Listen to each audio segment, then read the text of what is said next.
অনেক উপরে উঠলাম না আমরা। হ্যাঁ, পাহাড় উপরে উঠলাম। সাধু জোসেফের ধর্মপল্লী। ডিপ ব্রেথ নেন। হ্যাঁ, ডিপ ব্রেথ নেন।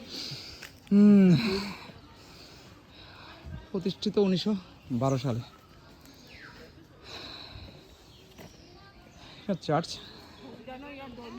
এটা একেবারে পাহাড়ের উপরে। আমরা আছি একবারে সীমানায়, দুর্গাপুরের সীমানায়। এই হচ্ছে চার্চ। আমরা যেমন মুসলিমরা ধর্মপ্রচারে আসতাম, খ্রিস্টান সাধুরাও ঠিক এইভাবে প্রত্যন্ত অঞ্চলে ধর্মপ্রচারে আসতো। এখনও এদের নামে অভিযোগ আছে, আমাদের নামে অভিযোগ আছে জোর করে ধর্মান্তরিত করার। তো মূলত ধর্মপ্রচারে এসে সামাজিক যে ব্যবস্থা আছে এগুলোতে সাহায্য করা, বিভিন্ন ধরনের সামাজিক কর্মকাণ্ডকে যুক্ত করা, এই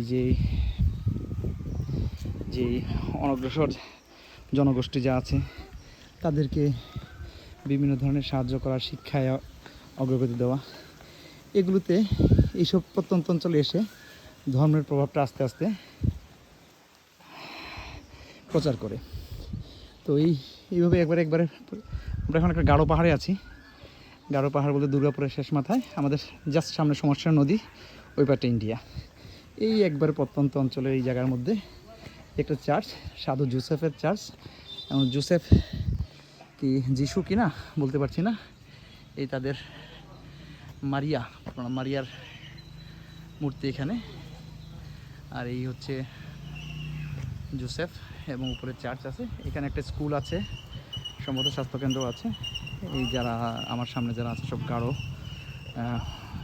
ট্রাইবাল যারা আছে, তারা এখানে মোটামুটি এখানে ইবাদত করতেও আসে, ঘুরতেও আসে। আর পাশাপাশি এখানের যে শিক্ষা ব্যবস্থা বা স্বাস্থ্য ব্যবস্থা, এগুলোর জন্য তাদের বিভিন্ন এনজিও কর্মকাণ্ড এখানে আছে। আমরা বেশ উপরেই আছি, অনেক উপরে।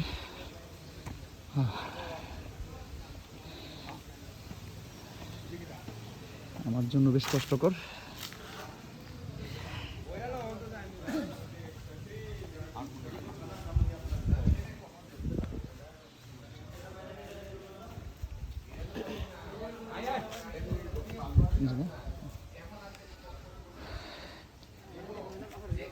যাওয়া নিষেধ বলে দিল।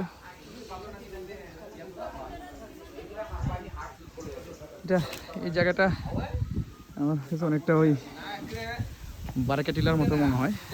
এই লিনার যে বারাকাটিলা জায়গাটাও ঠিক এইরকম, পাহাড়ের উপর থেকে পাহাড়ি নদীটা এরকম দেখা যায়। তো ওইখানের একটা সুবিধা হচ্ছে এখানে পানিটা একেবারে নীল, খুবই সুন্দর এই জায়গাটা। বাট ভিউটা একই রকম। এখানে তাদের ধর্মীয় কোনো আচার আচরণ থাকে, আমাকে যাইতে নিষেধ করছে। যাক, অসুবিধা নেই। সাধু সন্তদের জায়গা দেখা হইল, আল্লাহ মাফ করো।